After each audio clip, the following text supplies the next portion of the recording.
I am not teaching, I am publicly learning.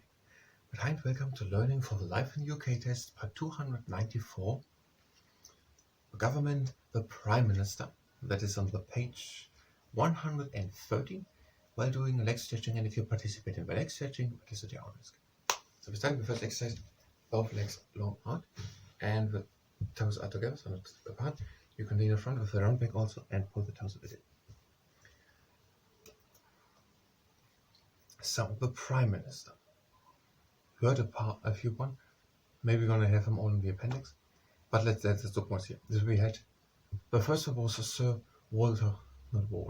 Sir Robert Walpole, 1721, 1741. And then we know of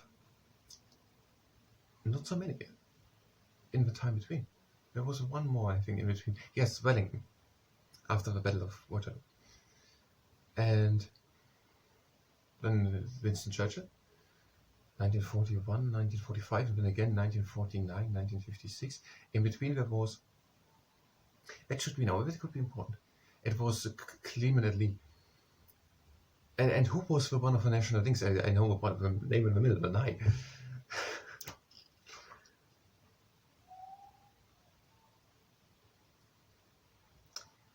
Einurine Nai Bivan. We're going to come back to that chapter. That is pretty important, and we were too fast over it. We weren't so directly the details. There were many more or less details, but not so much direct details. And there were many things important. So. Oh. Einurine Nai Bivan. A and B. Who made the NHS? NNB. Einurine Nai Bivan. And then we had more. There was someone, Harold Macmillan, he did the speech. I tried to remember it, but I wasn't really able to do it. Harold Macmillan, it was right. He made the Wind of Change speech. And the next exercise, we bring one leg in and now we are in front and you can again. What is it? With the line. And when there were, I don't know, some people in the middle. When Margaret Thatcher, 1990. And then someone else. Then was the Tony Blair, 1999, 2004, something like that. David Cameron from 2006 until 2040. Then something like that. Rather 18. Then Boris Johnson. Then Theresa May, then Rishi Sunak, and then Keir Starmer, something like that. So the Prime Minister, PM. So the MPs are the members of Parliament, and the Prime Minister is the PM. So MP and PM. And AM is anti-meridian, PM is post-meridian. So Prime Minister, PM. Let me change it again. The Prime Minister, PM, is the leader of a political party in power. As we had it already. So the one who is the leader of a political party which wins gets to be the Prime Minister. If there's a coalition, then it's a bit more complex, but I think it's then the party with the most votes. So the Prime Minister is the leader of a political party in power. So there is voting and the party is voted for, and the leader of the party will be then the Prime Minister. He or she appoints the members of a cabinet. See below. Now we'll be reading the book from here. He or she appoints the members of a cabinet and has control over many important public appointments. Yes, so the cabinet seems to be the chosen people by the Prime Minister to work with.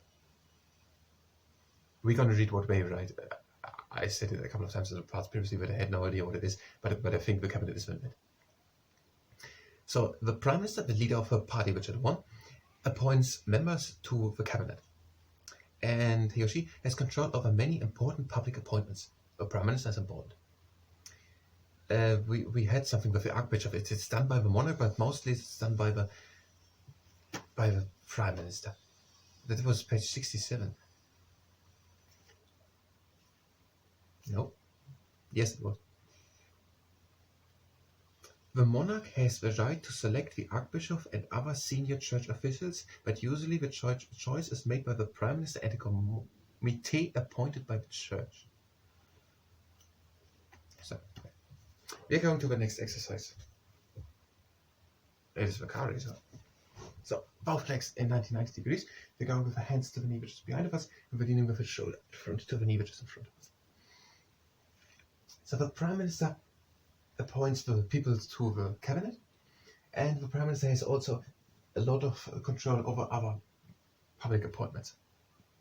The official home of a Prime Minister is 10 Downing Street in central London, near the Houses of... Houses? Wasn't it all the time House of Parliament? Near the Houses of Parliament. Let's look at it. Here, the Houses. So, with other words, I said it around 50 times wrong. It's the Houses of Parliament.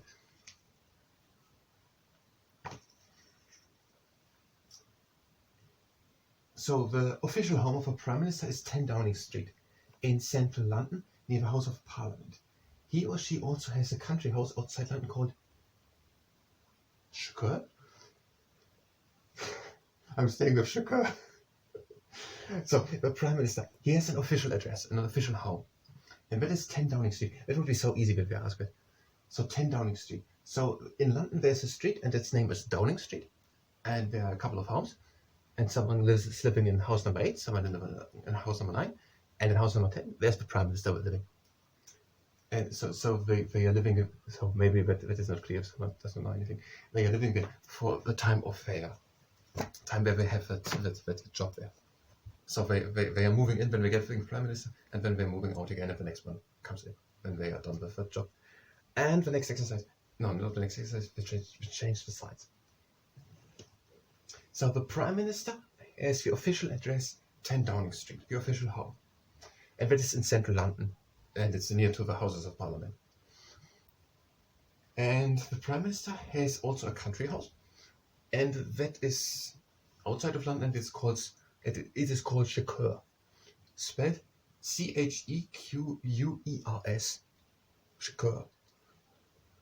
The Prime Minister can be changed if the MPs in the governing party decide to do so, or if he or she wishes to resign. The Prime Minister usually resigns if his or her party loses a general election. Okay. So the Prime Minister is not always there. Yeah, the monarch is there for stability.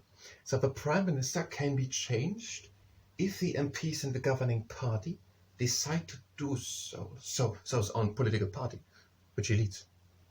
So if his party isn't that happy with him, they can decide that he or she has to go.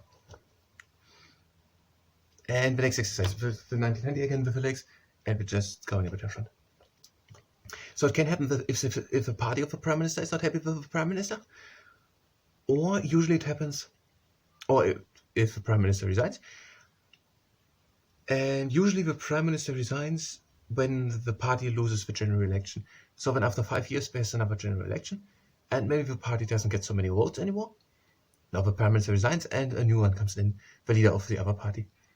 Or there might be still the largest, whatever. Usually the Prime Minister resigns if they lose the next election. So the people are not so happy with all that. And then there's a new one, and maybe people are going to be more happy. Okay, the Prime Minister. Official home, 10 Downing Street in central London, near the Houses of Parliament. And also there's a country house for the Prime Minister. And the Prime Minister can be made away if his people of his party don't like him so much anymore, or if he or she wishes to resign, or usually when 5 years later the general election doesn't be so good in results. That is the Prime Minister. If you're just here for the cabinet, you can go directly to the next part. Otherwise, you're going to do something else. We're doing now the pigeon pose. Do this only if you already know how to do the pigeon pose without changing yourself. So we were trying to learn the 6 points which the Chartists had in the 1830s and 40s. And they wanted for every man in every year, in every region equally, secret votes, and also that we could be voted for and then be paid if they had enough votes. I think that's it. Now waving again makes nothing to do. But the Lake District, so the last one of the landmarks. The Lake District. The Lake District is England's largest national park. The Lake District is a national park. It is 900 square miles. So if you ask what is the largest national park, then we have to know Lake District. It would be more useful to ask what is the Lake District. But we will probably ask what is the largest national park and then Lake District.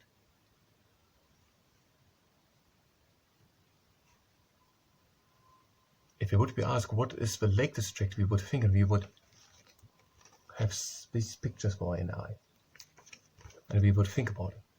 If we ask what is the largest lake, we're just giving the answer. We're having to think. It's just bureaucratically, no emotions, just the answer, and we're done. Next thing. And we're not thinking about this wonderful national park. And I can't see people on this park. This photo. It's famous for its lakes and mountains and is very popular with climbers, walkers, and sailors. So some people are going there to climb, to walk, or to sail. And the biggest stretch of water is Windermere. And maybe that is Windermere, the lake, and that is the position from which wastewater would it be. And that would be Britain's favorite view, according to television voting in 2007. The Lake District, that is a national park, the largest one in Britain, and there's the biggest stretch of water in that national park Lake District is Windermere. The largest lake is, or the largest expanse of freshwater in mainland Britain is Loch Lomond, partly in Trossachs National Park. We're going to the next lake. First in 1990, and we're leaning in front. So with that we have all the landmarks. Now can we list them all? No, I didn't want to see them. So first thing is, but what? The movies. The 39 steps, 1935. The 39 steps, 1945, Sir Everett Hitchcock. Brief Encounter, 1945, Sir David Lean. And then in 1954, directly 1950? 1949 first. 1949, Carol Reed did something. And Frank Launder did then The Bells of St. Ginians.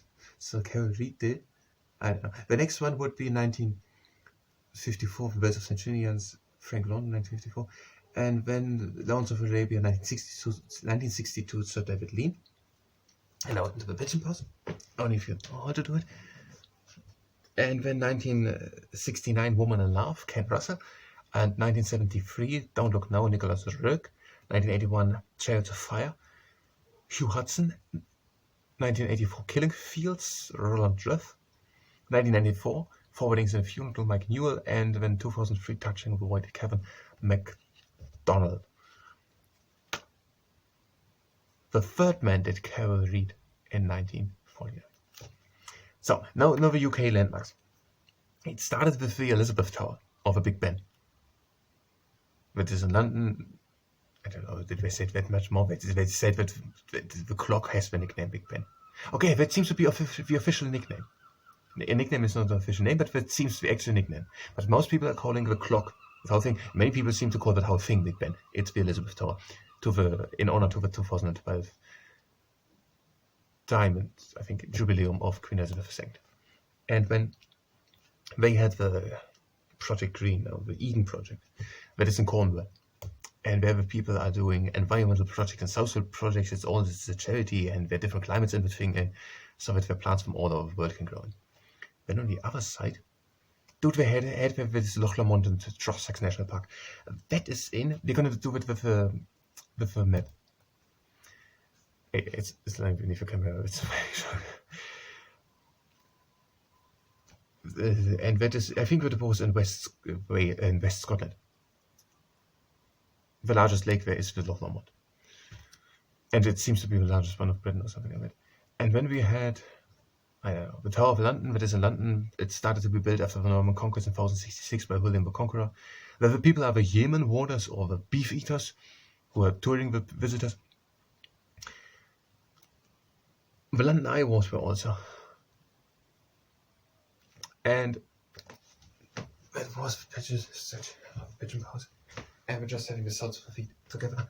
We're sitting tall up and we're going up in front. Then the London Eye, that is in London for the 2000 Millennium Jubileum was it done. That's still an important part of a New Year celebration. or something else. Yes, the Giant's Causeway. That is in, I don't know, somewhere at the coast, 50 million year old lava. Very many legends how where it come about. And Snowdonia in Wales, in the mountain Snowdon. I thank you very much, and until next time.